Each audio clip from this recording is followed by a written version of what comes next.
Hello everyone, very good evening. Can someone just confirm? Are you able to see my screen? Can you hear me? Can you just confirm me in the chat box, please?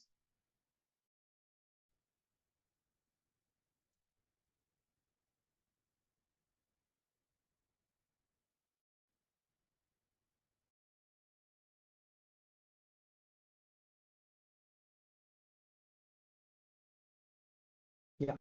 So I welcome you all once again. Let's start the session.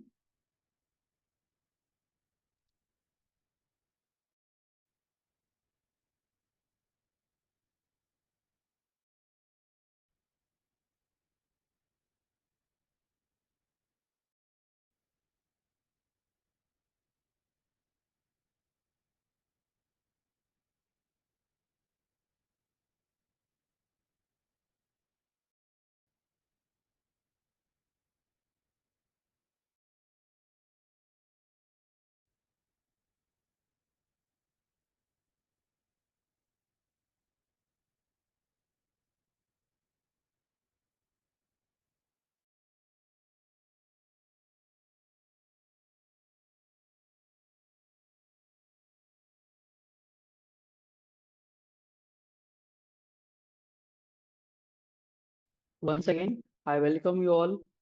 Today's Azure Data Bricks demo session.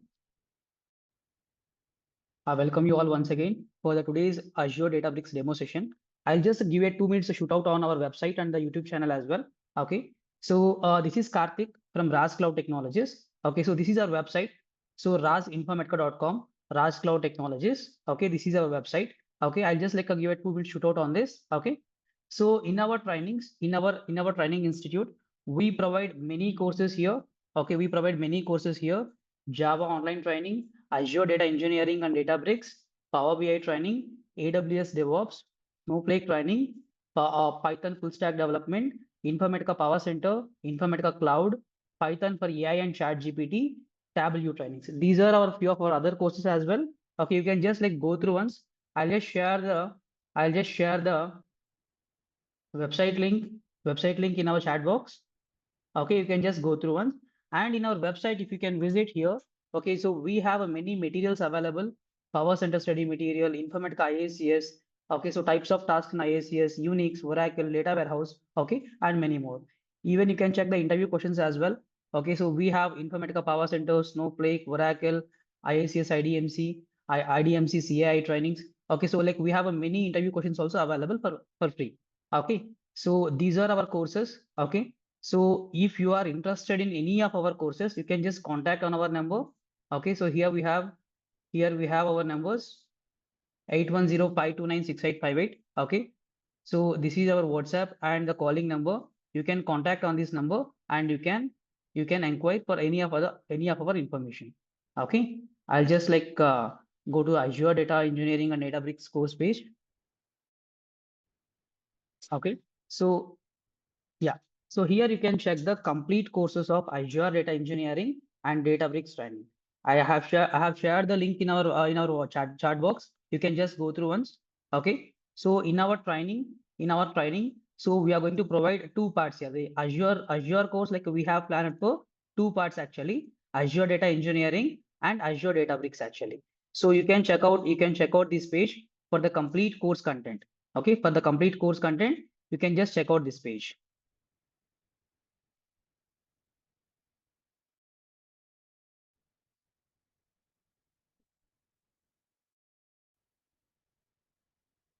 Yes, as I told you, we have two parts in this Azure training. One is Azure Databricks, one is Azure Databricks. This course duration is 2 months. This course duration is 2 months, and the fee is 20,000 rupees. Okay, and the fee is 20,000 rupees. And the second part is Azure Data Engineering. This course duration is also 2 months, and the fee is 20,000 rupees. If you can stay till end of the session, you can get the special discount. You can get the special discount. Okay. So again, at the end of the session, I'll be revealing the special prices on both the courses, and we have given the combined course also, Azure Data Bricks plus Azure Data Engineering. So this course price and this individual course prices also, there is a special prices available. If you can stay till end of the session, you are going to know about this special offer. Okay. coming to our Databricks course. So today's demo is about Azure Databricks course. Okay, so this Azure Databricks course duration is 50 plus days, 50 plus days, 45 plus hours of training will be delivered here. Okay, and the timings are evening 8 p.m. to 9:30 p.m. IST. Evening 8 p.m. to 9:30 p.m. IST. And the weekly schedule is like we have a 4-day session in a week. We have 4-day session in a week. Okay, Monday, Tuesday, Thursday, and Friday. So this is our schedule. This is our schedule for the next 50 days. So this, as I told you, this course price is 20,000 rupees. There is a special offer available. There is a special offer available on this price. You are going to know about this offer at the end of the session. In this training, we are going to cover complete end-to-end Databricks basics to advance. All the concepts will be covered. Okay. So like in the next part, like our trainer Abhishek Gauri is going to explain you about like each and every concepts, like what we are going to cover in this Azure Databricks. Okay. So we are going to cover two major real-time complex projects as well. Okay. And see, you will be getting a daily recording sessions. Once after completion of the session, each and every session will be recorded and it will be given to you. Okay. These recordings you can access for lifetime. These recordings you can access for lifetime. Okay. The batch is starting from Jan 3rd week. Jan 3rd week, like we are going to start the batch actually. Okay. So I'll just like reveal the batch starting date and the special prices, everything at the end of the session. So please stay till end of the session. Okay. I'll just like ask like our trainer Abhishek Gar to take over the session. Okay, take over the session. Abhishek Gar, are you available?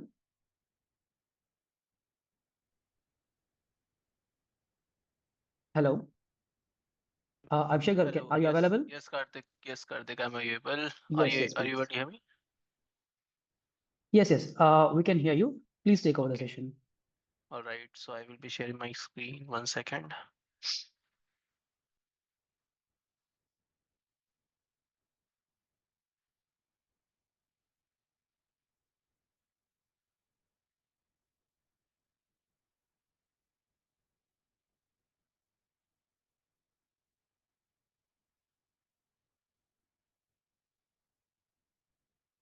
All right. Karthik, are you able to see my screen? Yes, Abhishek, we can see your screen and you're audible. You can go ahead, Okay. please. All right, guys. So thank you for joining the today's session. So as explained by Karthik, this is our website, right, in which you can see all the details about data engineering and also Databricks training, which we are offering.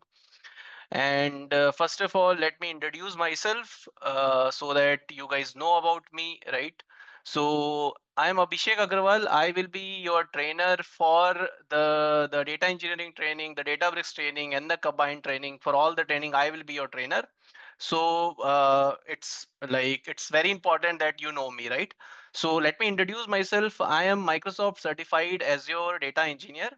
I have done my graduation from NIT Raipur in 2016. And after that, I have worked like 1 year in mixed data science, data analysis kind of a domain.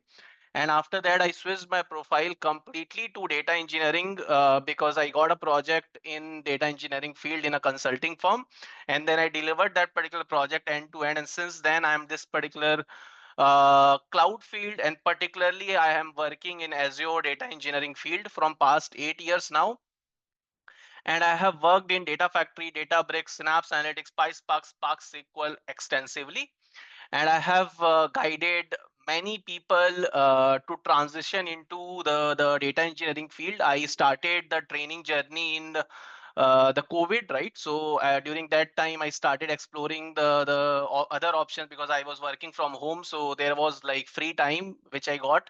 So I thought of like sharing my experience and sharing what I am doing in my current company and teach people. So since then, I have trained around like 300 to 400 people to switch into like Azure data engineering field. Currently, I am working in Aldi Sud in Germany as a Azure data engineer. There, I am handling a like a migration project from a Hadoop cluster to the Spark cluster. That is what I'm doing there. And during my training, I make sure I teach what I do, right? So I basically like what I'm working in my current company, that current company or in my past company, I try to teach those projects, those experience through my training, right? So this is about me. And during the demo, if you guys have any questions, please put it in the chat, right? And I will also take a Q&A sessions between the session itself, so that if you have any question, you can ask me, okay? And during the demo, if my voice is not audible, or if my screen is not clear, visible, or anything of that sort, you can ping me in the chat, and then I will regularly make sure I'm regularly checking the chat, right? All right, guys. So now before coming to the demo, I was writing all the questions and writing about different question which people generally have, right? Whenever they are coming for the demo. So these are the general question people have, first of all, right? So they are confused about what is data engineering, and what is yeah, so they are confused about what is data engineering, what is Databricks, what is Spark, how we can switch to Azure data engineering, right? So they are very confused about it. Then sometimes people are confused. So, like, there are one set of audience who are not aware about what is data engineering. First of all, they are not aware about what is Databricks, what is Spark, right? Because they are exploring, but it's not totally clear, right? So there are so many materials in the, like, suppose if you go to the just YouTube and type Azure data engineering, you will get so many videos, and then there are so many material that you are confused what is data engineering, first of all, right? And when you go to the job description, you will see CI/CD pipeline is written, you will see that Power BI is also written. Then you are confused what to learn, because there are so many things to grasp, and then it's very confusing. I totally get it, right?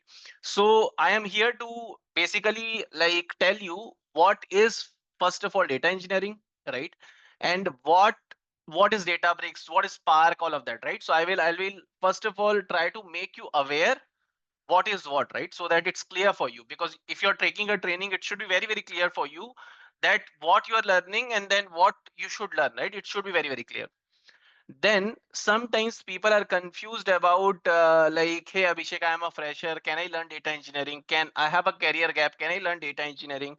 I am 10 years of experience guy, can I learn data engineering? Can I still switch?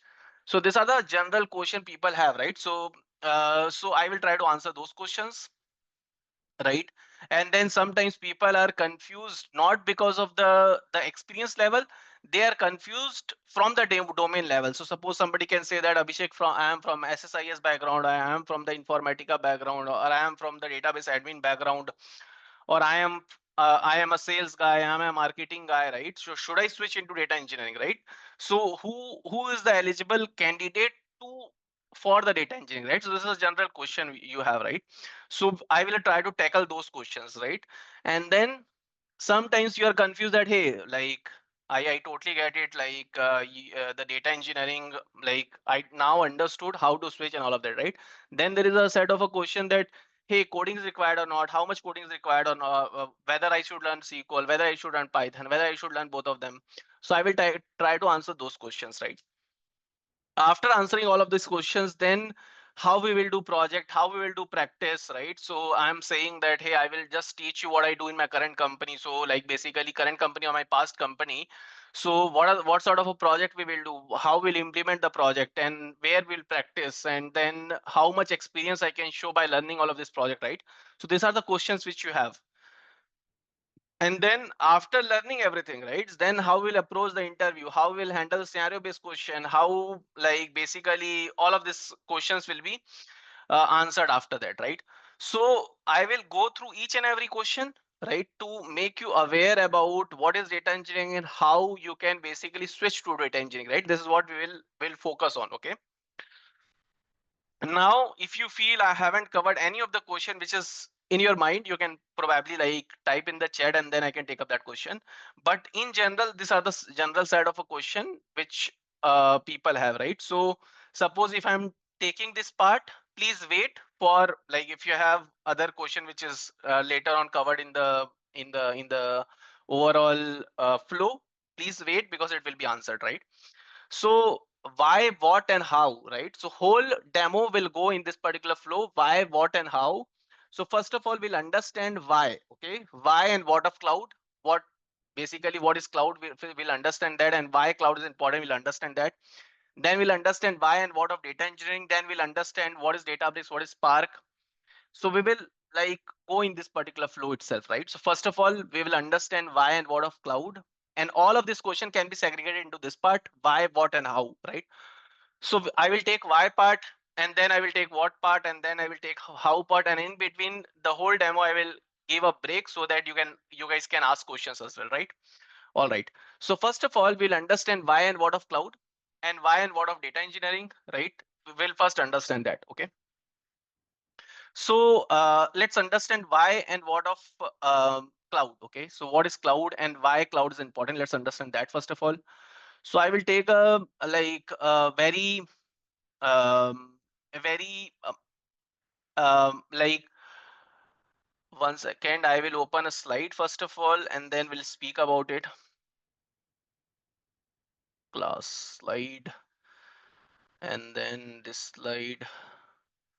All right, and I will open one more slide.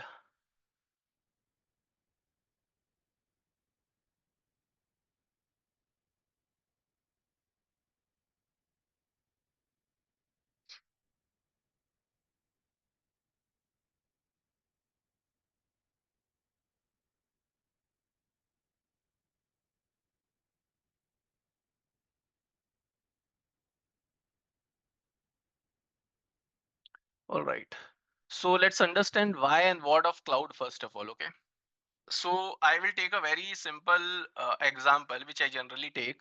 When I was in college, right, in my college from where I have done my graduation, I used to watch movies. I was like downloading all the movies, right, in my pen drive, and then I used to watch the movie, and then I used to give those pen drive to my friends. They can also like watch those movies. So there was a very like I was using pen drive, right?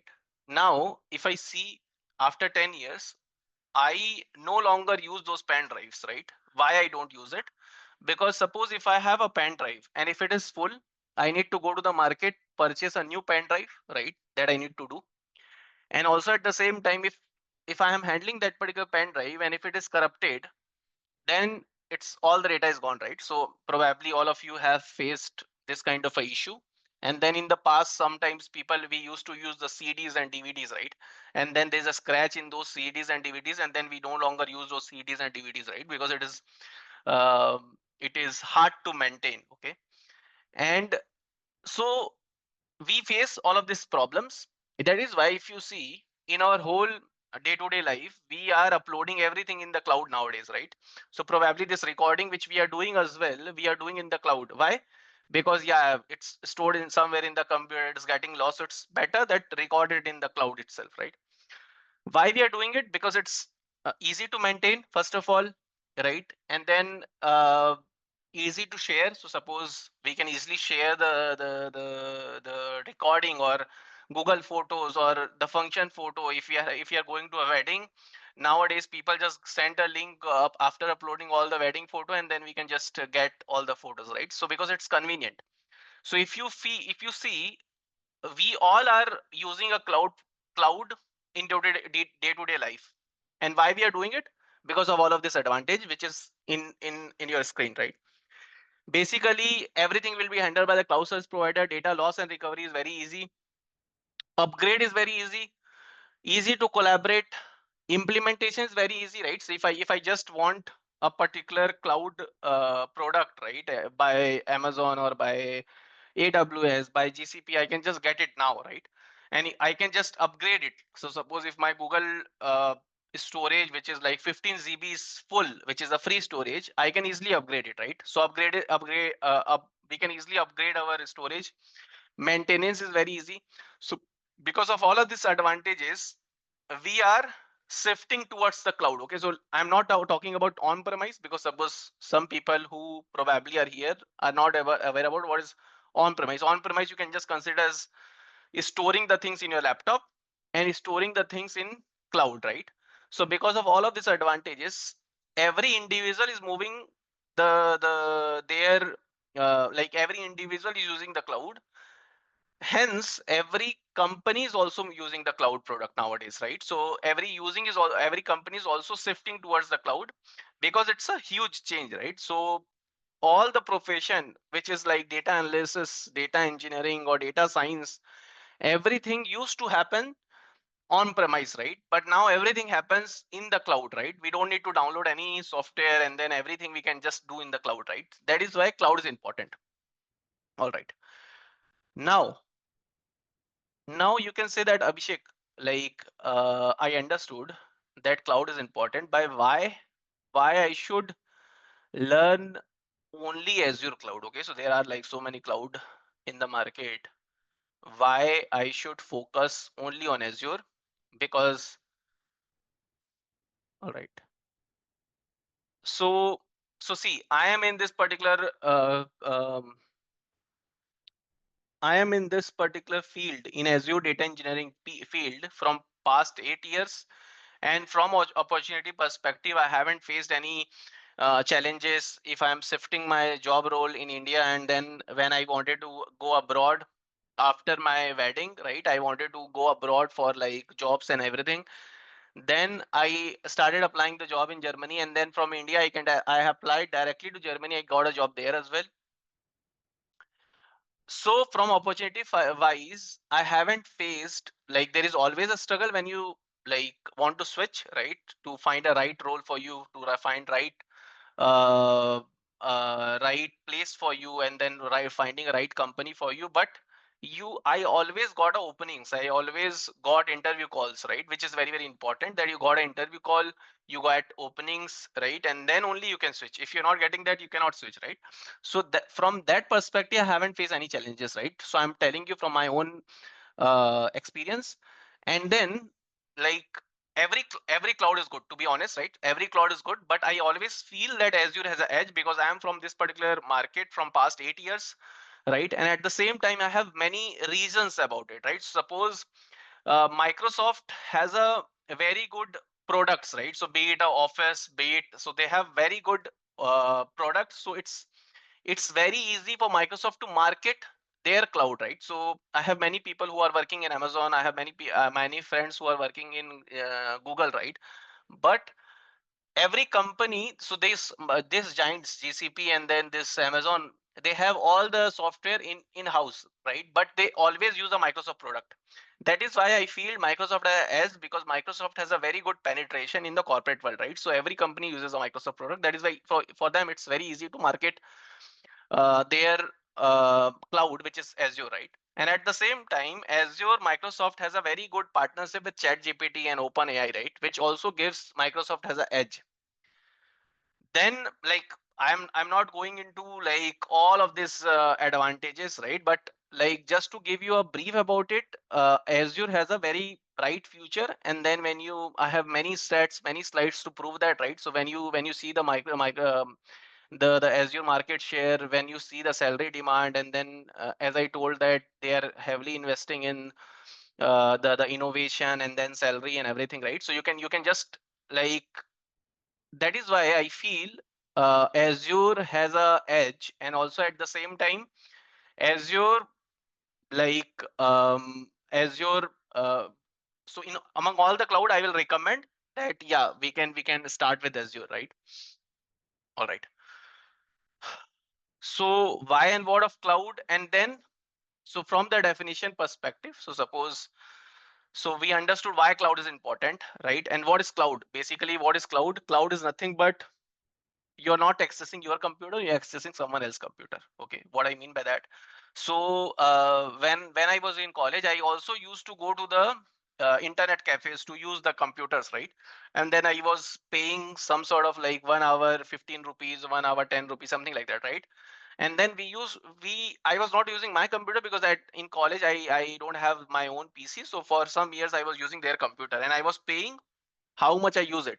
That is cloud. So in very, very simple terms, what is cloud? Cloud is practice of using a remote network of remote servers hosted on internet to to store, manage, and process data rather than your local computer. You're not accessing your computer, you're accessing someone else's computer, and you're paying for it, right? So that's all. That is what cloud is. Okay. It's nothing else beside that, right? Then it's on demand, pay as you go. So you need to pay how much you use it, right? And then you have different cloud players in the market: Amazon, GCP, Alibaba, VMware, and all of that, which we learned and also I have shown you.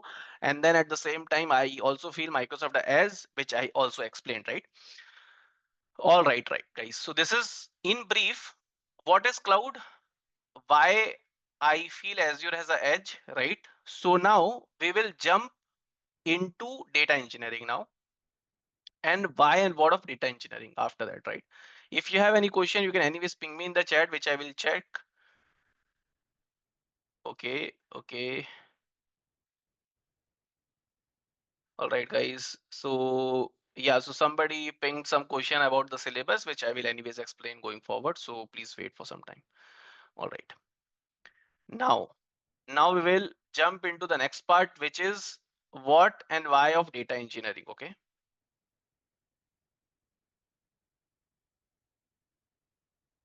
All right, guys.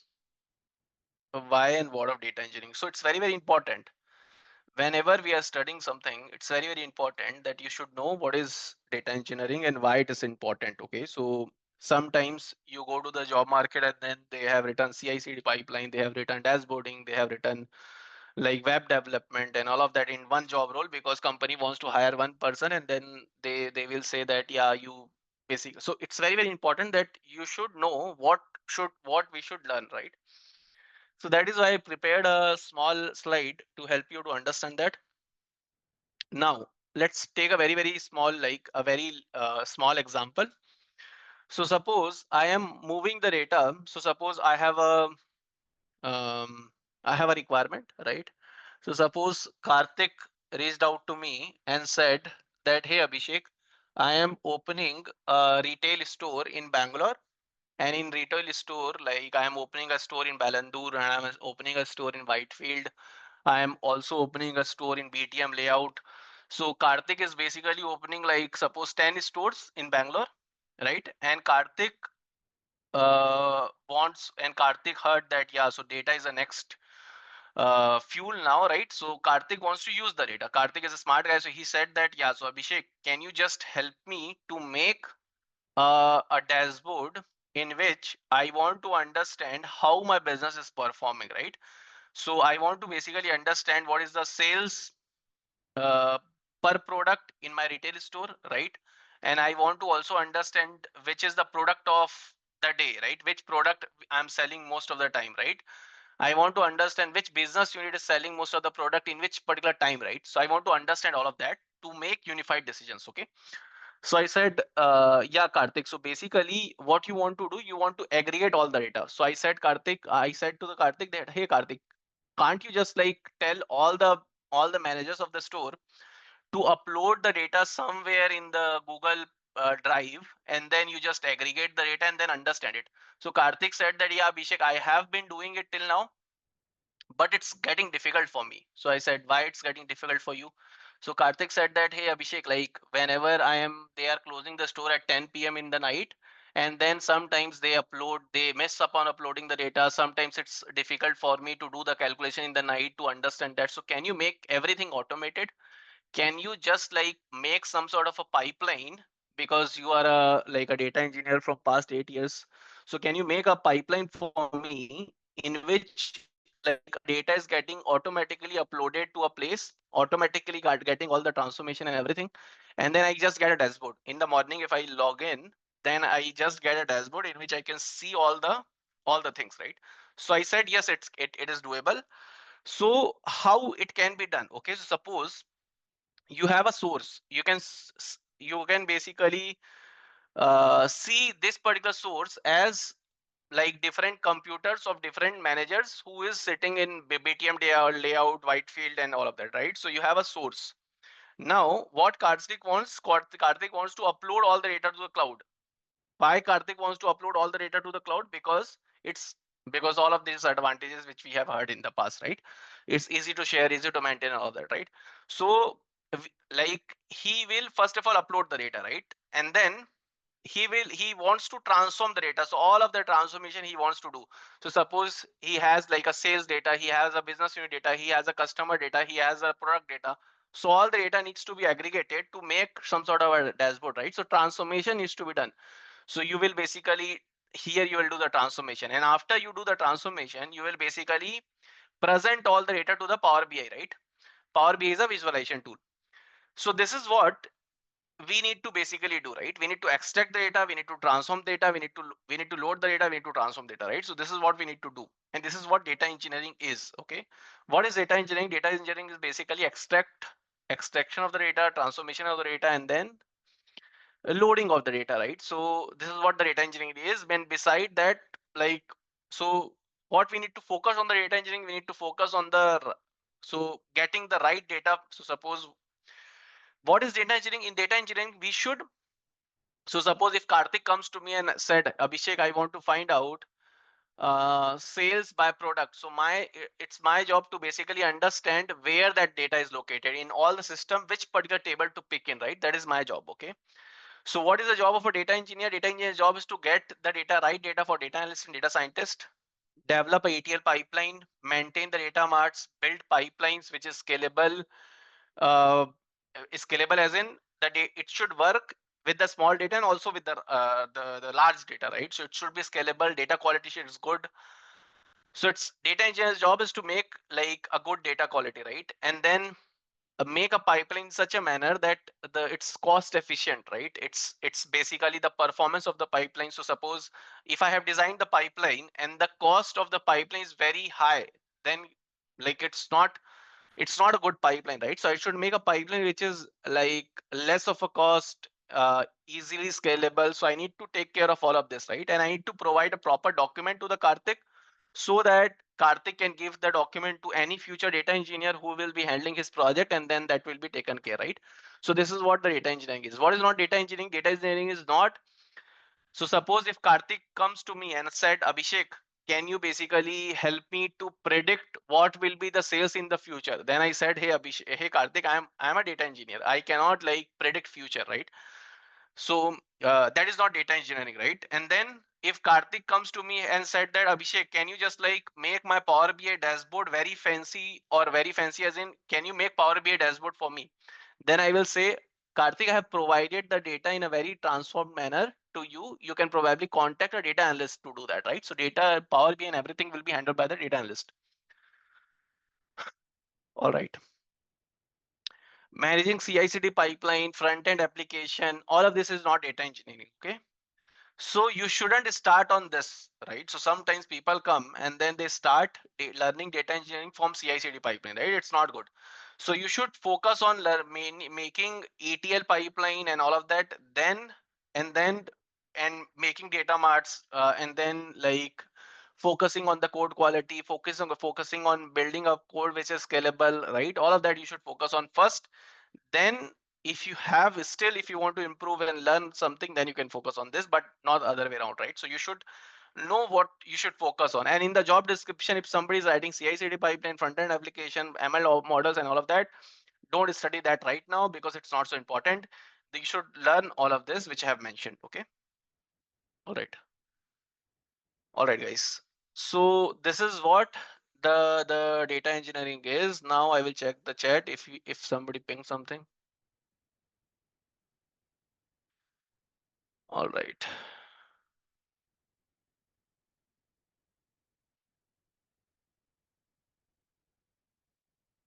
Now here, if you see in the data engineering, you have different parts and different things, right? So here, if you see, we have an extraction part that will be done by Data Factory Snaps Analytics. Here you have a data storage part, which will be done by Data Lake and then SQL Server. Then you have a transformation part, which can be done by Data Bricks, ADF Flow, and all of that, right? Now, as I told that the data is increasing by, like, data is the next fuel, right? So when I see my mobile is also getting full next day, so I'm daily doing the backup and all of that, right? So the data is increasing day by day, okay? And every company is basically wants a solution which can process the large amount of data, okay? So now, to process large amount of data, we need some sort of a solution, okay? So previously we used to use, now let me open another slide. So this is what the data engineering is. Now I'm moving slowly to how to process large amount of data, and for that what to do, right? So, all right, let me open a slide for that.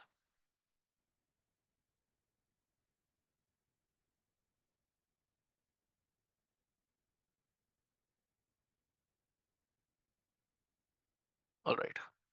So when we have large amount of data, right? So we generally process data in SQL Server and all of that, right? So now when you have large amount of data, like you need to process the data in a very efficient manner, okay? That is why we have a technology which we call it as a Spark. Okay, what is Spark does? Spark process the data in the master slave architecture. What it does, when you basically process the data, right, it divides your task to different machines. Okay, so the Spark always work in a different worker. Suppose if if I have a box of coin, okay, and if I want to count that box of coin alone, then I need more time to count box of coin. But if I divide that particular box of coin with like different people, suppose Karthik is also helping me, suppose Raj is also helping me, or suppose many people are helping me, then the counting of that particular box of coin will be faster. Okay, that is what Spark does. Spark basically divides your data in different worker node, and then the processing happens, which basically makes the processing faster. Okay, now suppose if I have this particular problem statement 2 minus 2, 2 plus 2, 1 plus 1, then that particular master node will basically divide the data in different worker node, and then the processing will happen. This is what the distributed computing is. Okay, all right. Now I am explaining everything in a very layman terms, guys, right? So now suppose if I open Spark, what is Spark, for example?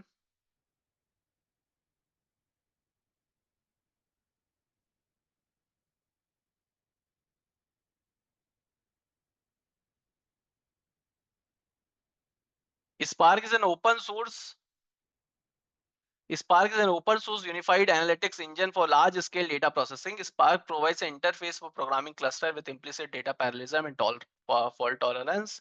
As I explained, Spark is open source, right? And then it is basically for large scale data processing. You can process the large amount of data by using Spark.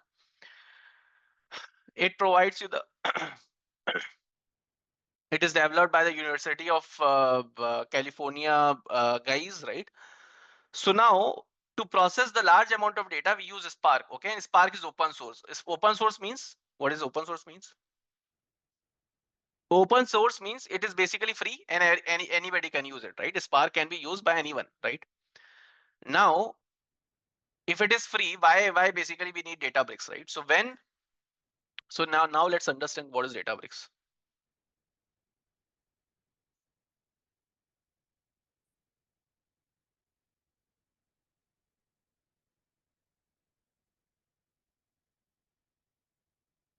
Databricks is a global analytics artificial intelligence company founded in 2023 by the creators of Apache Spark, right?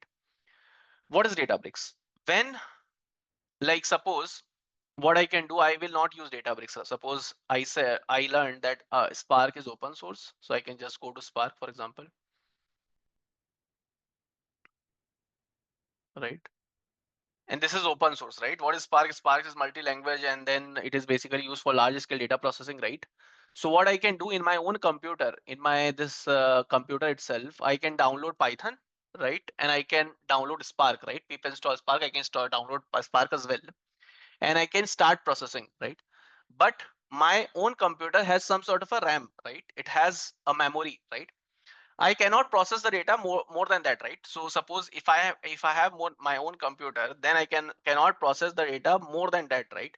And at the same time, I need to basically so as Spark work with different machine, I also need different machines, right? So I need an infrastructure for that. Then again, I am shifting to the old model, which is on-premise model, in which I have my own machine and then I'm processing my data in my own machine, and then I'm basically scaling and scaling down based on my requirement, based on my data set. That is what I'm doing, right?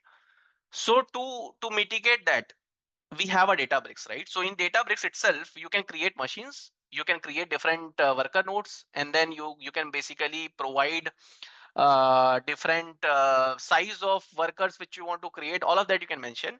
And then you can, Databricks will provide you different virtual machines in which you can practice, right? So basically Databricks is providing you the infrastructure to run your code in a parallel manner. That is what Databricks does. Okay. And it is created by the creators of Apache Spark itself. Okay. So now, just in a very summary, we have a big amount of data, and how to process big amount of data. We have a very latest technology, which is Spark, right? Now, Spark is a framework which helps you to process large amount of data. How? By doing a distributed processing, right? And then to do distributed processing, the creators of Apache Spark created Databricks as a platform in which you can go and process the data by using Databricks. Okay. All right. Now let me check chat if there is any questions. All right. So now I will slowly move into Databricks. Now I will explain Databricks in a bit of a detailed manner.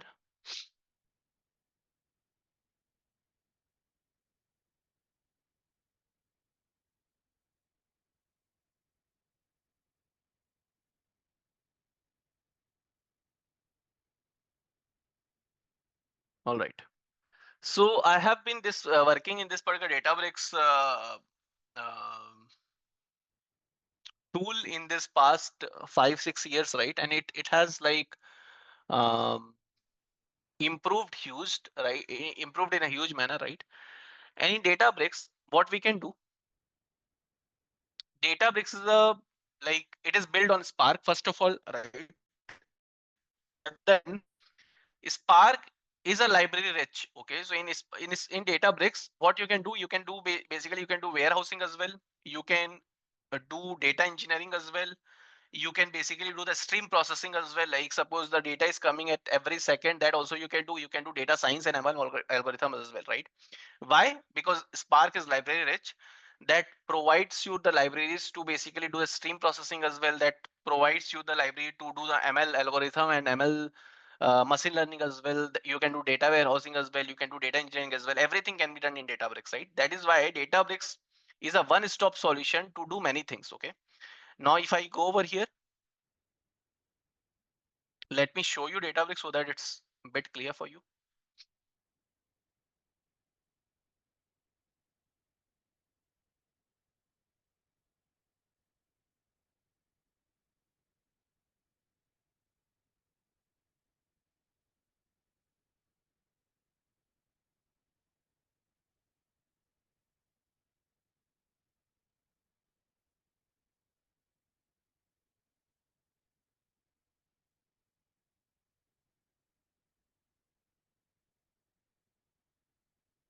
So now here, if you see, I have a data engineering task as well. I have ML task as well. Then I have a SQL dashboard and everything, right?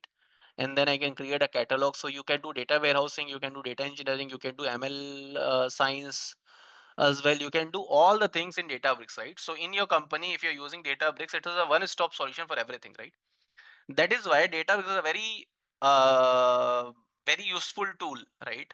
That is why many big giants such as you have AWS Databricks. So AWS opted Databricks, and then they have a AWS Databricks as well. You have GCP Databricks,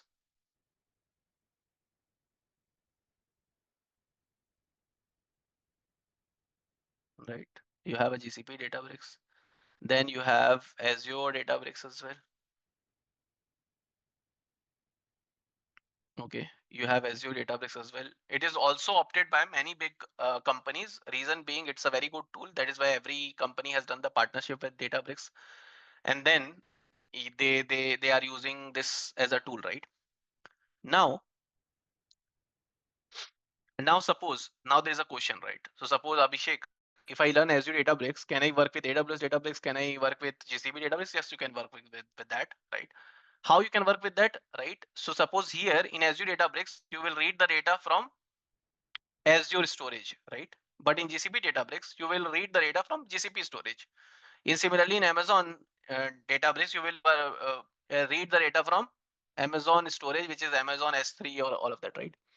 But how Databricks functions, it's same everywhere, right? So Databricks will not change. Databricks property will not change. Spark property will not change, right? So Spark will function as the Spark functions, and Databricks property will not change throughout the platform. It's just the integration part of how we will read the data. That's all, right? So the benefit of learning Databricks is it's not, it doesn't make you cloud dependent, right? So you can anyways work with any of the cloud. It is one of the advantage to learn Databricks, right? All right. So now we learned about what is cloud, why cloud is important. We learned about what is data engineering, why data engineering. Then we learned about what are the different like tools, right, used in different parts, right? And then we learned about data is increasing day by day.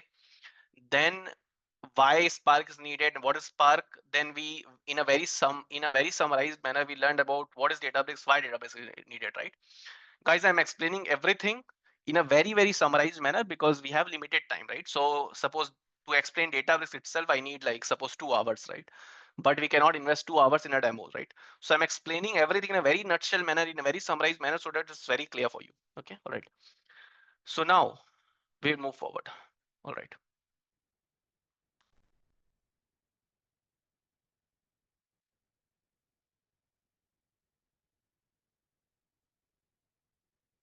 I will check chat if there is any question. All right.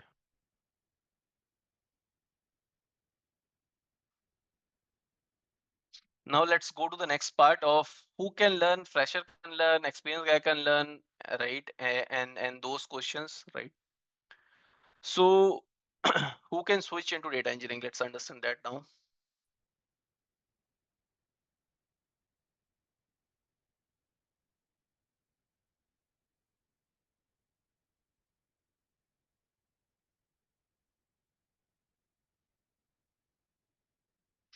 Guys, anybody can learn the data bricks and anybody can learn data engineering. There is no like there is no like suppose you are from a certain background, then only you can learn data engineering, right?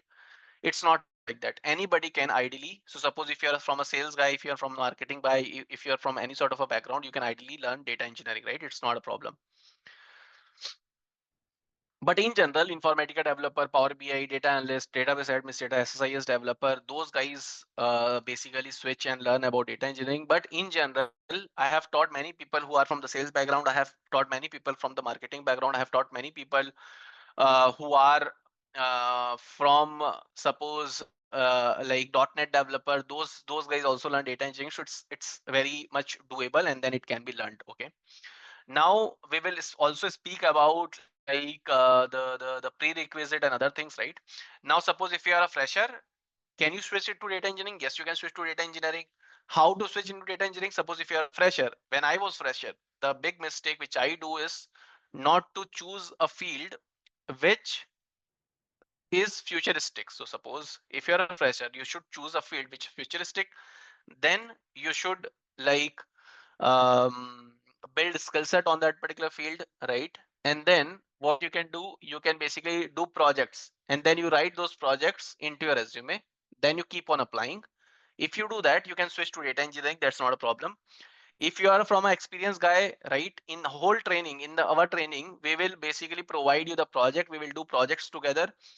So suppose if I have like 5 years of experience as a Power BI developer, for example, then I can learn data engineering, right?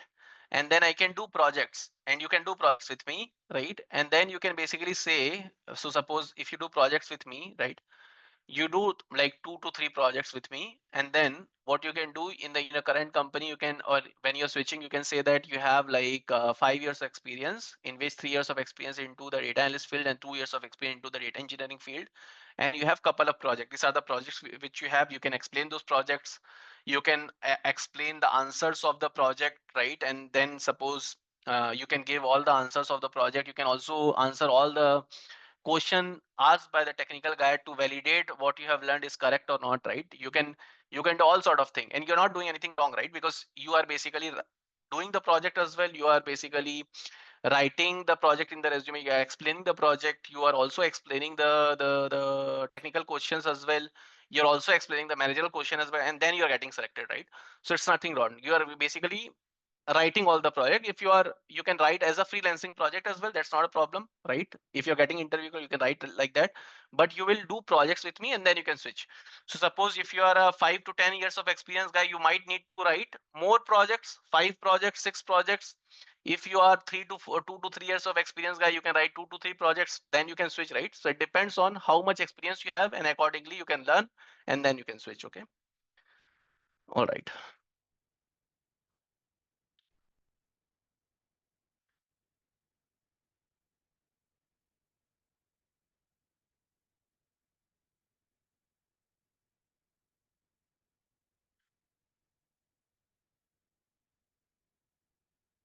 All right, guys,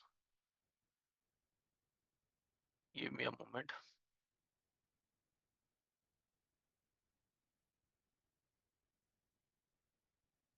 Give me a moment, guys.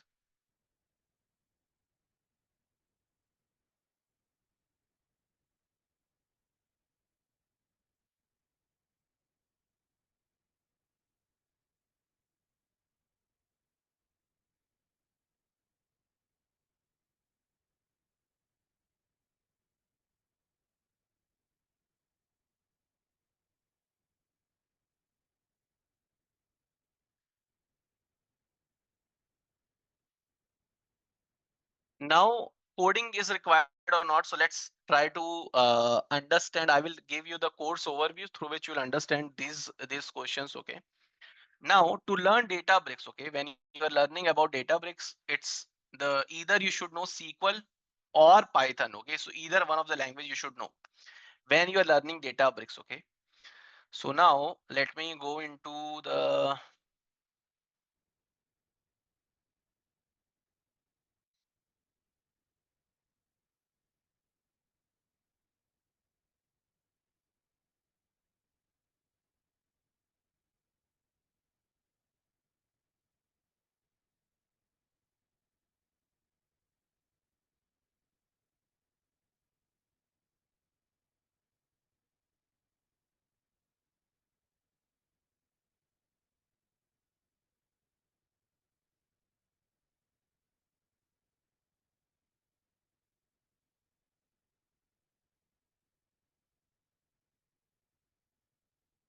all right. So now to learn Databricks, particularly Databricks, because Databricks is a processing engine where you will basically write code. Okay. So when you are learning Databricks, when you're learning Databricks with Spark, it's the prerequisite to learn Databricks is SQL or Python. Okay. So either you should know SQL or you should know Python, either one of them. Okay. If you don't know SQL or Python, still if you want to learn, we provide also the free the videos which we can give as a part of an add-on of this particular course. You can run SQL on the side as well by watching those videos. You can learn in the parallel as well. Then you can basically work with Databricks. That also you can do. But the prerequisite to learn Databricks, either you should know SQL or Python. Okay. And then if you don't know, then also you can learn, but you should basically learn it on the side through the videos which we'll give you. Okay. Now what we will basically teach in this particular project. Okay, so we will basically teach you the Databricks in a very detailed manner. What is Databricks and Spark? That is what we'll teach you. Then we will also help you with the homework, right? So I will give you all sort of a homework, daily assignment, right, and daily practical sessions we will do that we will give you. We will also do the doubt clearing sessions after the class, before the class, right? Then I will also give you the interview question. So suppose we'll do projects. So whenever you are switching the job, what are the things you need? Or whenever you want to find a job, what are the things you need? You basically need your resume building, first of all, to get an interview call. So we'll help you to build your resume. Then you need projects to write in a resume. So we will do projects together so that you can write in a resume. Then you need interview questions. So we'll provide you interview question from those projects, because I have done those projects many times. I have used those projects to find a job many times. So we'll give you the interview question from those projects, right? So all of those things we will give you as part of a training. Okay, so everything will be given to you. So the course duration will be around it will go for around 2 months, right? And then I anyways told you that, like, we will always give you the recording of all the sessions so that you have all the recordings of the sessions, right? What are the things we'll cover? We'll cover the Databricks Spark architecture. We'll cover RDT data frame fundamental. Then we will cover DB utils, parameterization, data lake concepts, right? Then we will cover about DevOps. What is DevOps? How to do git push, git pull, how to do git revert, and all of that, right? Then after doing that, we will do one of the like one project, which is like, I can show you the architecture diagram of the project as well. 1 second, give me a moment.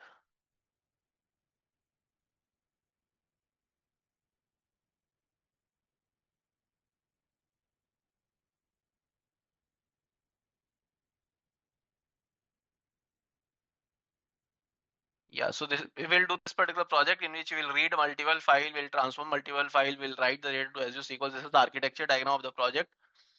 This is what we will do. And all the project is not like the domain specific, right? So suppose it is not like a retail domain specific. It is not like suppose HR domain perspective. All the projects are architecture dependent, and every project can be written from the domain perspective. Suppose if I am a data analyst, I have experience in HR domain or a retail domain. I can write this project from that particular experience. I can say I have made the dashboard and I have provided data for the HR dashboarding by doing all of this processing. Okay. So we will focus on the architecture part, not like on a domain perspective, right? We'll focus on the architecture itself. Okay. So suppose if I am from the HR domain, I can say that I have prepared a dashboard in which I am finding out customer churn rate, or I am sorry, the employee churn rate, or like employee retention rate. I am also trying to find out the average salary given by the company, and then I will write different dashboarding parameter over here. Similar to that in the retail dashboard, I can write like all the retail dashboarding parameter here, right? So it's so we, after learning all of this, we'll do one of the project. Then we will learn about like Databricks CLI, Spark UI, how to do a Unity catalog, SC type implementation, Lakehouse, Medallion architecture, Spark optimization technique, all of that we will do. Then we will do another project, which is a Medallion architecture project, a Unity catalog project. Okay, what is that project? So this is the project which we will do. 1 second, right? So our architecture has evolved, right? So previously we used to use this particular architecture. Then we are using this particular architecture. Now the very latest architecture is a lakehouse architecture, which is Medallion architecture. So we will learn this particular Medallion architecture in which we are reading the data, building all the things in the Databricks itself, and then doing all sort of a processing. So we'll learn this particular project, which is the Medallion architecture project. Okay.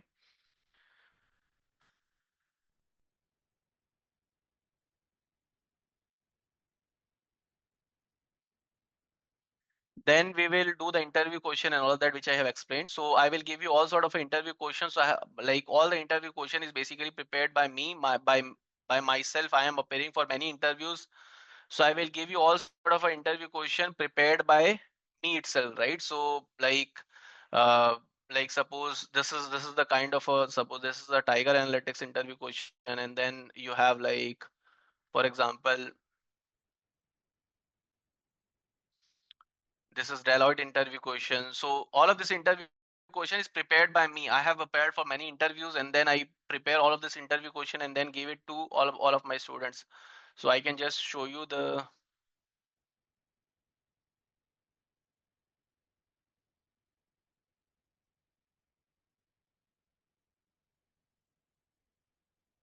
So these are the different interview questions which I prepare, and this is my own draft. It's not like I want to find a job. It's like every 3 months, 2 months, I just give interviews just to understand what's happening in the market, and then I try to prepare the interview question for my students, right? So it will be given to you. Then this whole training is made in such a way that you can do Databricks associate certification right after the training, and also you can do the Databricks Lakehouse fundamental certificate after the training, right? Both of the certificate can be done after the training, right? So this course is fully focused on Databricks and Spark, will help you to learn all of that. All right. Now, if you have any question, you can probably ask. I will try to give you a chance so that you guys can unmute yourself as well. Give me a moment.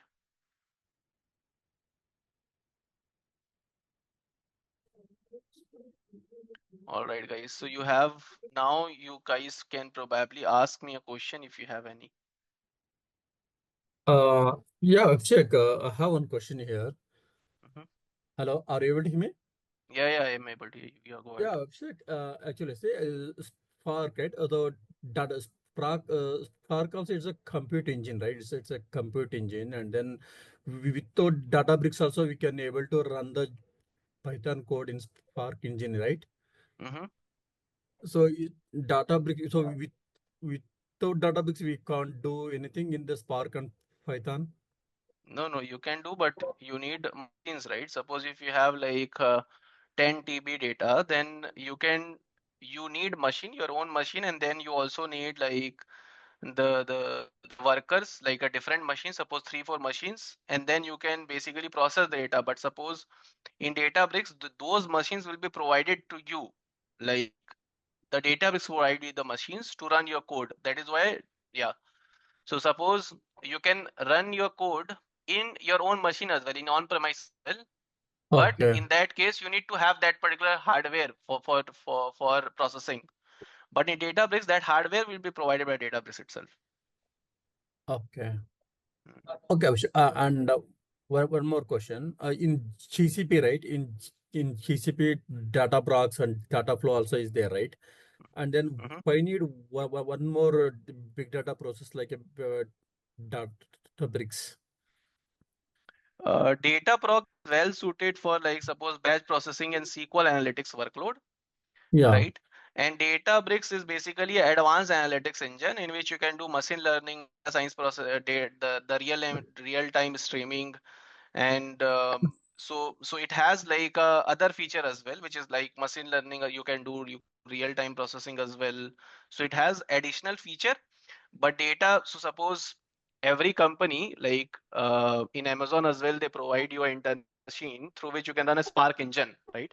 In similar to that, in Azure as well, you have a Synapse Analytics or a Fabric in which you can run a Spark node.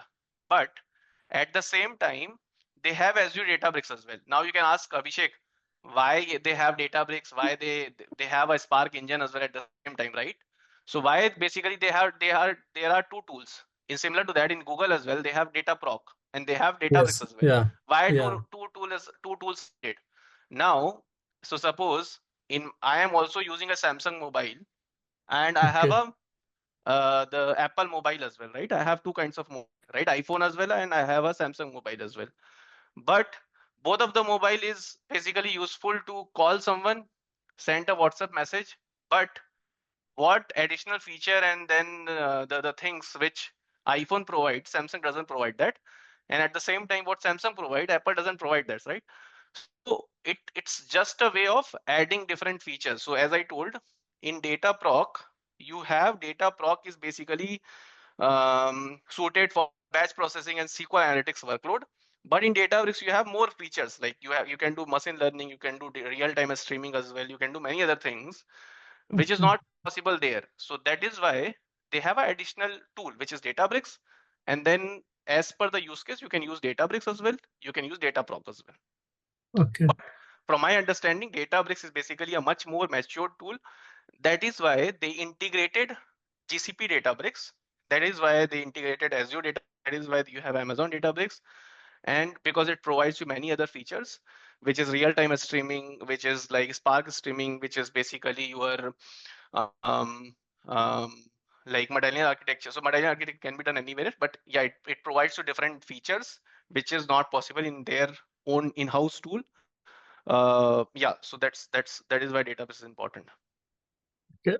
But actually, that is data processing speed is more or same, right? For data Yeah. proc and Data data bricks, processing. So suppose was a suppose cluster if you based use environment. yeah. So suppose if you use Dataproc, right, and if you use Databricks, you use same kind of an engine, right, which is Yeah, like is a, same kind both of a are built machine. top of Spark And only. then Yeah. if you have a Spark, both will process data in the same manner. It's not like tool dependent because you're using the same kind of a framework, right?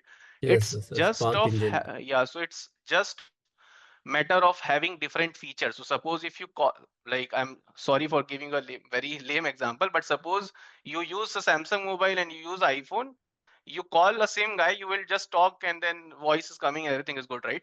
But it's just a way of having features, that's all. All right. Okay. Actually, yeah, I have one more question. For data Yeah, go ahead. processing, right, in terms of speed, in terms of fast processing, Hmm. actually Dataproc and Databricks is both are cluster based, right? It's a cluster based, a server oriented platform. But in Hmm. Dataflow is a serverless architecture, right? So serverless is better than better, or it's a server oriented architecture is better for data processing. So there is no like a kind of a straightforward answer, right? So suppose if I say that this is better, then nobody will probably use it, right? So Okay. Yes, yeah, yes, so that's correct. yeah, so that cannot like be just given in line that this is better and that is better actually. Yeah. Okay. Like comparatively, so comparatively is a serverless.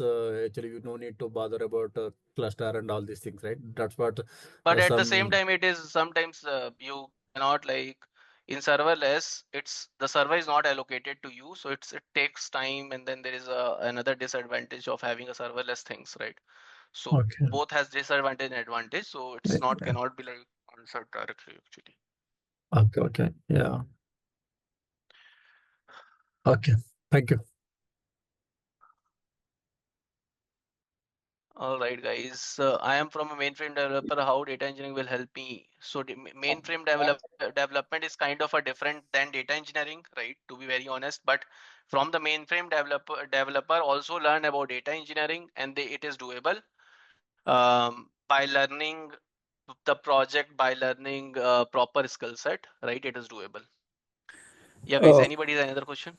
Hey Abhishek, this is Bharat. It's the same question continuation. So I've been hearing a lot about the mainframe modernization thing around. Hmm. So Hmm. by learning this data engineering, no, because the current project I'm working on handles a huge amount of data, especially from coming from DB2. So Hmm. does the Apache Spark and this data brick tools, can they really replace the mainframe systems as part of modernization? Can the Databricks can replace the mainframe development? Yeah, mainframe processing, the mainframe flows, IBM mainframe. I have like a less knowledge about mainframe, so I cannot like compare the mainframe with Databricks, right? Okay. So we don't know about mainframe, to be honest. Yeah, Oh, Abhishek, just I would like to add this one. Okay, it's a mainframe. Since I'm also working in mainframe for 14 years. See, mainframe also is same thing for ETL, right? As you told for ETL, extract, load, and transformation, right? It's Mhm. in the so in the mainframe system also we are doing same kind of work. It's a kind of data. It's a mainframe data engineering. So we have to extract the file from the FTP, and then we are doing transformation, some set of transformation based on the client requirement, and then we load into the data. Similar kind of work only. But Mhm. in Databricks, right? So similar kind of work we can implement it through Databricks. Yeah, so in Databricks as well, you can use Spark, and then you can basically do the distributed processing. You can basically build like yeah, so you can do distributed processing. You can transform the data. You can do stream processing as well. You can build ML model as well. All of that you can do ideally. Okay. Yeah, since so many projects are still in mainframe only, but Mhm. mainframe is a old technology. Mhm. So for migration purpose, we can use Databricks, right? Yeah, for migration Databricks. project, yeah, Migration yeah, project. you can use it. Yes.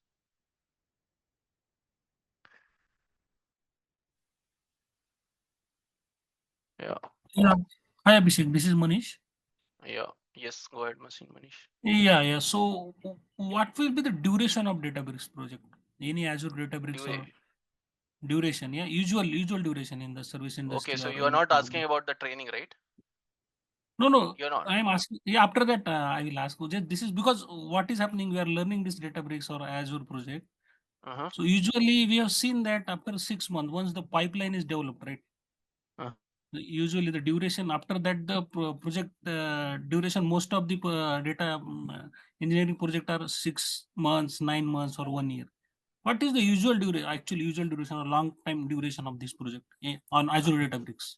6 months, 8 months, you're right. And after that, you are maintaining the pipeline, you're adding features, you are basically making the pipeline more efficient, you are basically checking the data quality on the regular manner. This is the work you will do after building pipeline. So yeah, data quality maintenance. Then you will also basically take care of pipeline scalability, pipeline maintenance, all of that. So yeah, so around 6 to 9 months, you're right. Yeah, because what is happening, every 6 to 9 months we will have to search another project or No, give the another. correct. It's not Yeah. correct. Why I'm saying that? So suppose Yeah. it's not about only getting the data into Databricks and then creating the data mart. It's not only that.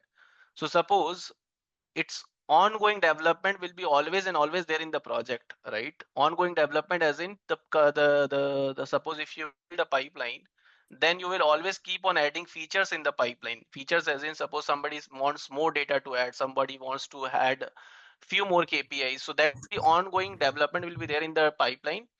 And also at the same time, so suppose you need to basically make your pipeline scalable so that it handles like you need to make your pipeline futuristic, right? So that it is basically scalable. And also suppose sometimes you work on the decreasing the cost of it. So ongoing work will be there, right? For the maintenance purpose, that will be there always, right? So it's not like after 6 months, 7 months, you're always and always building a pipeline.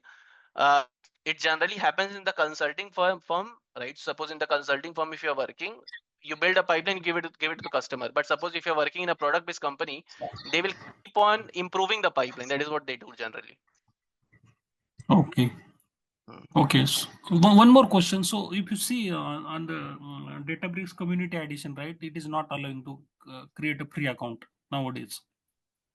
No, it's not like that. Yeah. I have checked in the different multiple mail IDs, but it is not allowing. I don't know. It is happened to me or So it is happened to anybody. yeah, it's No, probably happened to you yeah, only. it's allowed for only for 14 days, right? But after 14 days, Yeah. how we can practice No, in there is a Databricks? community edition account which you can create, which is there for like always you can use it. That's not a problem. No, for only for 14 days, right? It's a No. 14 So days. there Yeah. is two kinds of account. There is two kinds of account. One is community edition account and one is your normal account. Normal account is there for 40 days. So suppose, yeah, so let me answer, let me just like give you a brief. So where we will practice all of the classes, we will practice all of the classes in over here, which is your like a normal account, which is there for 14 days. And also you have a community edition account. So you have this community edition account.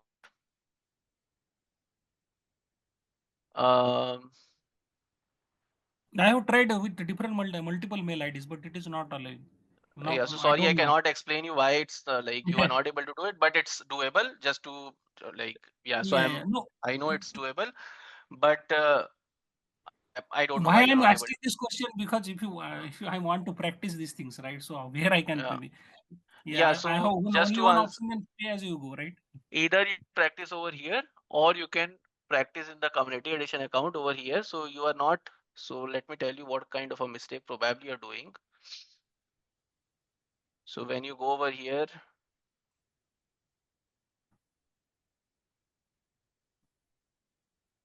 sign up, you write all the email ID and everything over here. Yeah. And then you click on ETL pipeline, continue. Then probably you need to click over here, get started. So And it is then you giving can me create your community. Here you can after create your this. account. I don't know if you're not able to do it. I haven't tried in very recent days, but it's doable. Yeah, it is recently not accepting, I think. So that the problem So is that just here, yeah, so in that case, you need to practice over here and you need to upgrade your account after 14 days to pay as you go if you're not able to do it. Okay, so what will be the charges? Is it Charges will be around like 500 to 1000 rupees a month. So suppose here, let me show you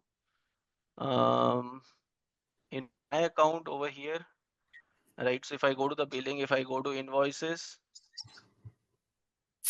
it's around 5, like, so suppose I am paying 2000 rupees, something like that, 3000 sometimes, because I use it very often, but it's generally okay? 1000 rupees to 1500 rupees a month. Okay, for a normal Databricks pipeline based Yeah, on the suppose yeah, this yeah, JSON XML pre-processing. yeah. Yes. Abhishek, it's a free trial. It's a free, right? Yeah, we can practice as free, right? In free trial Azure. Yeah, for 14 days it's free. 14 days free, but after 14 days, you that Yeah, automatically it's you can a upgrade pay your as you go model, or you need to account to pay upgrade. as, yes. So you can upgrade your account to pay as you go, or you can use the community edition account as well. But somebody is saying that it's not doable, which I don't know whether they stopped it in recent days, very recent days. But there are two things which you can do. Okay. All right. One more So question. Yeah, yeah, one more question. So, are we storing data after the Databricks in the database, one of the database or data room? And after that, are we connecting to dashboard, Power BI, or just we are yeah, you can putting the data connect in the to database? after. So data engineer job is to create the data over here in data lake, and after that you can connect this to Power BI as well if you want. But No, that is in the this job of a course, data analyst. in this course, we'll just putting the data in the data warehouse, right, or data lake. This is not just, first of all, okay. So because I have been doing this for 8 years, this is not just putting the data. So there's a No, no, process, no, no. and it's, yeah. So in No, this for this course, course, yeah. we will put the data over here, but we will not learn the Power BI. We will not do that. Okay. Okay. We Also will on the create a data lake and dashboard over data here warehouse, right? itself. We will try to Okay. create a dashboard over here itself. Okay. Okay, okay. No, what I'm asking for data lake also we are not data lake or data warehouse, whatever it is, destination, right? So we are keeping data in data warehouse or data source, because for that we will have to create the table or whatever the structure is there. So are we creating that in this course, or just we are Yes. focusing on Databricks only? We will create data warehouse over itself. Okay. Okay. Okay. Which is a lakehouse architecture. So we'll create a warehouse here itself. Okay. Okay. All right. So Thank you. sorry, I need to stop now. Right. So if you have any question, you can probably ping in the chat and we can take the question in the last. Okay. So let's move forward now. Give me a moment.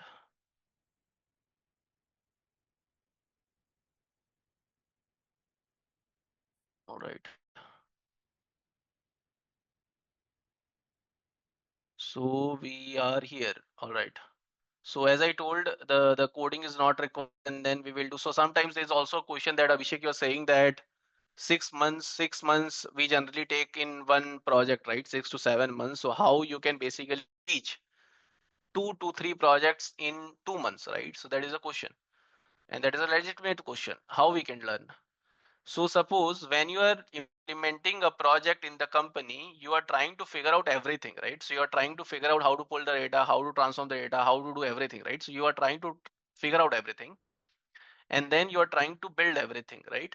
And then also in the company, you're not trying to do everything, like you're not learning different every day. That also you're not, right?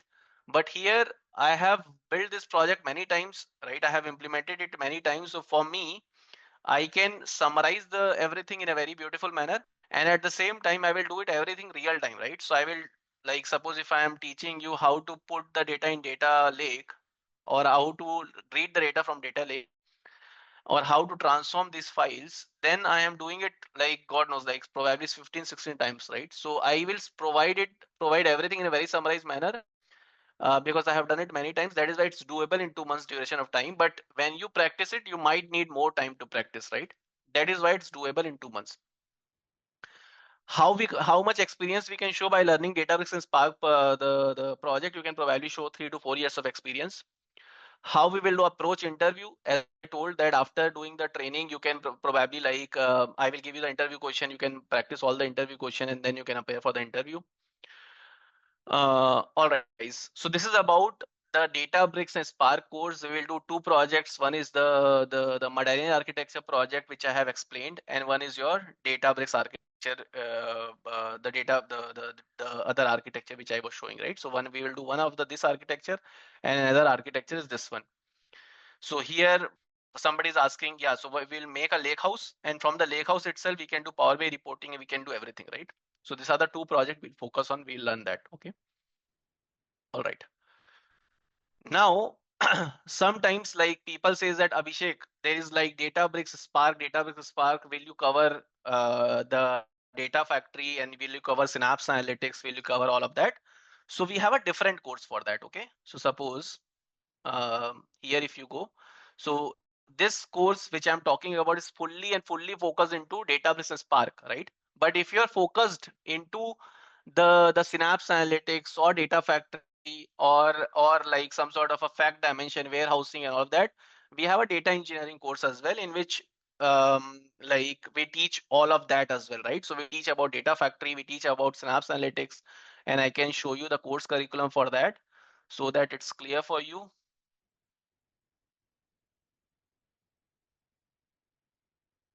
Okay.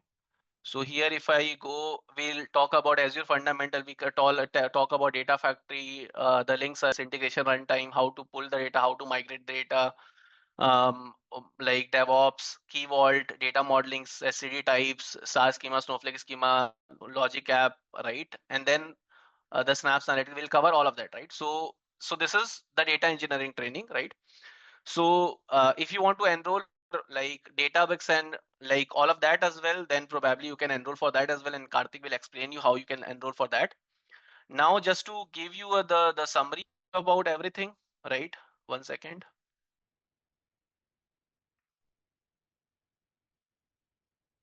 Right. So this is summary about everything, right? So suppose the Databricks and Spark, you can put like three years of experience, approx 3 years of experience. We will learn about Databricks in basic to advanced level. We'll learn about Spark basic to advanced level. We'll learn about Unity Catalog. We'll learn about Medallion architecture. We will do 2 projects. The benefit of this course is you can learn Databricks. You can apply any jobs related to Databricks, big data processing, right? It is not cloud agnostic. You can apply to all of the cloud, right? Which is talking about big data processing, Unity Catalog, all of that. This course required a basic understanding of SQL, Python. You can probably like uh, learn SQL and Python in the side, but the prerequisite is SQL and Python, right? Then you can, if your expectation, if you are like suppose expecting up to 15 to 20 LPA, right? You can learn only this particular course, which is Databricks course, and then get this much amount of package, right? But suppose somebody says that Abhishek, my expectation is more like I want to project like 5 years of experience. I'm an experienced guy, right? Or suppose somebody says that Abhishek, I am a very like a marketing or a many very new to a, so suppose I am from sales background, I don't know any SQL, any Python or anything of that sort, right? Then you can enroll for this data engineering course, right? In which we will learn about data factory. There is no coding required for that, right? So we will learn mostly data factory there. So that course will be better for you, right? In that case, we'll do 3 projects. We'll learn about data migration. We'll learn about full load, delta load, right? All of that, right? So this is about the data engineering course. Now, suppose somebody says that I have like 7 years of experience, 6 years of experience, then you should learn both. Why? Because you are experienced guy, right? So you need more knowledge to switch, more knowledge to like portray, right? So in that case, you should enroll for both of the courses, Databricks and data engineering, right? So this is about the course brief and anything, right? So the Databricks like 3 years to more, and this is what we'll learn. We'll do two projects. We'll learn about Databricks. We'll learn about Spark. We'll learn about big processing. We'll learn about Unity Catalog, Medallion architecture. The prerequisite SQL and Python. Only one course can give you up to like 3 years of experience, up to 20 LPA package. But if your expectation is more than that, you should enroll for combined course, right? You should learn data engineering and also Databricks in that case. In data engineering course, right, we'll learn ADF to advanced. We'll learn about basics of Databricks. We'll learn about Synapse Analytics. We'll learn about warehousing. We'll do 3 projects. These are the benefits, right? We'll learn about from the scratch. This is the salary expectation. If you're expecting more than that, enroll for combined course, right? So this is about the course overview and everything, right? Now, still, if you have some sort of a question, let me check out if I have covered everything, right? So I talk about project explanation, interview question, company question is given to you, will help you in the resume building, will help you in the mock interview, all of that. Recordings will be given to you, right? Salary expectation, I have told you. What are the certification you can do, I have told you about that. Now, this is the summary about the course, right? Data engineering, database combined, right? The summary about everything. Now, I think I am done, which I have like given you about the overview about everything. Now I will Q&A session if there is uh, last Q&A session if somebody has some sort of a question. So I will stop sharing and I will take 2-3 questions and then I will hand over to Karthik. All right. So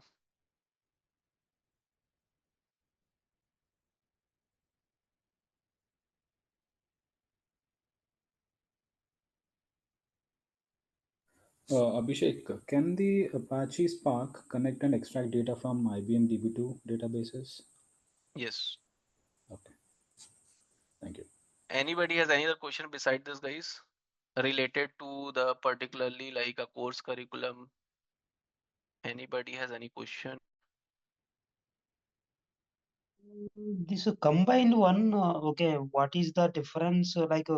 Okay, you are going to be taking into the consideration of both of them. The same Yeah. time it will be taking, or it will be different No, time? combined course is basically a extended course. So Databricks and Spark course will go for 2 months, but combined course will go for 4 months. So in which after learning Databricks and Spark, you will learn data engineering as well. Both the course will not run in parallel. So you will first finish Databricks and Spark and then you will enroll for the data factory thing. So it will not go parallel. It's an extended course. The data will finish and then you will learn data engineering. Okay. Okay. And All right. Abhishek, one last thing from my side. Yeah, yeah. So, talking about the data engineering and the Databricks and Spark, like what are the responsibilities, like role and responsibilities for the for the first two? Responsibilities here, the data engineering is so you are talking about responsibility in terms of course. No, technical aspects. Like if someone lands in a job with the data engineering prospects, so what Uh-huh. will be the person's responsibility? So when somebody is working in data factory, he will mostly focus on this part, like a movement part, migration part, right? Migrating the data from source, loading it somewhere. So because the first course is focused into data factory synapse analytics, so he will focus into the migration part. The second course is more on a data processing Spark. 1 second. I think my screen is not visible. 1 second. Let me share. Yeah. So the first course is focused into the more of the migration part. The second course is more focused into processing part, like a Spark processing part. So the difference from the job role perspective is first is focused into building pipeline for the migration, like a full load, delta load, and all of that. Second course is focused mainly into the processing part of data, which is like how to process data, how to basically do Spark optimization, how to build Unity catalog, and all of that. Okay. I hope I have answered your question. Is it clear for you? Can you just add in some more because that was too brief, I felt. Okay. 1 second.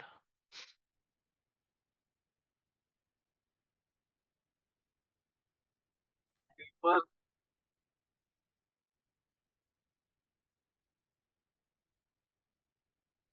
so see here, I was trying to explain that suppose you have the data located in some sort of a on-premise server, like suppose you have the data located in SQL Server or MS SQL, so SQL Server, Oracle DB, Snowflake, or Amazon S3 bucket. You have data located in many places.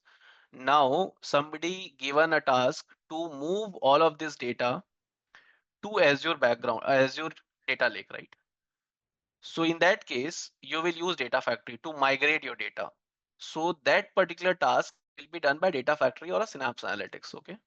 So the migration of data from one point to another is done by Data Factory and Synapse Analytics. These are the tools which you will use for that. So the first course, which is Azure Data Engineering course, which is like there you don't write any code, which is basically done using these tools, right? So there are ways to build pipeline, like a full load pipeline, a delta load pipeline, all of that, right? So that will be basically, so suppose here if you developing ETL pipeline, extract transformation. So there is an extraction pipeline which you will make. That will be done by Data Factory. So suppose if in the job role, like what will be the job role of a data engineer? Like, so data engineer role is to do everything, right? So he will build pipeline processing as well. But course wise over here, in the first course, we will learn Data Factory basic to advanced. Over here you can see, right? So Data Factory basic to advanced. When we will learn Data Factory to basic to advanced, that is more of a data migration. We will learn more on data migration, how to migrate data from source A to Azure cloud. That is what we learn briefly, right? So we learn mainly that, right? So we learn about how to build a pipeline, how to transform the data, how to like all of that we learn. Databricks and Spark is more into processing, how to process the data, how to basically transform the data, how to like do optimization while processing the data, how to make data marts in the Unity catalog. All of that we learn about in the Databricks and Spark course. So this is the segregation between both of the course. Is it clear now? Or if it is not clear, let me know if you have any question or something which is like not clear for you. Can you just give me like in one line, what is this Unity catalog? Unity catalog is basically creating the data marts in Databricks. That's all. So here you can see, right? These are the data marts which you can see. This is just like SQL. So you can create data marts in Databricks itself. That is what Unity catalog is. Okay. Thank you.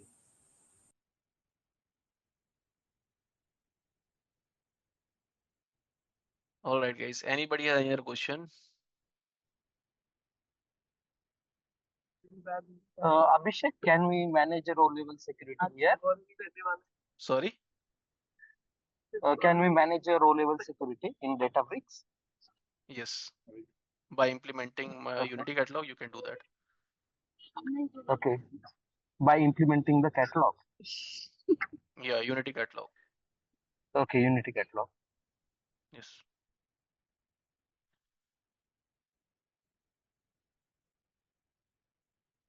All right. So for Databricks yes. and Spark side, we are going to write any of the PLSQL programs. Yeah. So in Databricks, you can write SQL and also you can write Python. So yes, you can write SQL program as well. PLSQL, any advanced. It is not like particularly PL SQL because here you write Spark SQL, which is similar to PL SQL, but not particularly PL SQL only. You will write Spark SQL here, which is similar to PL SQL.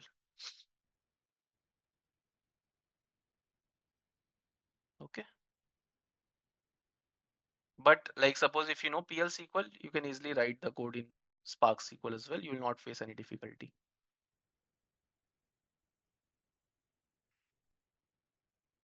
Okay. Karthik, are you there? Yes, Abhishek, I'm available. Yeah. Yeah, Karthik, you can take over the screen and then you can probably explain others how to enroll probably. Yes, Abhishek. Yeah. So like Thank you hope so much everyone for so thank you so much everyone for your time. I will hand over to Karthik now. Thank you so much. Yeah, Karthik, please go ahead. Thank you, Abhishek. Yes. So hope everyone have cleared your questions like regarding the course and the content.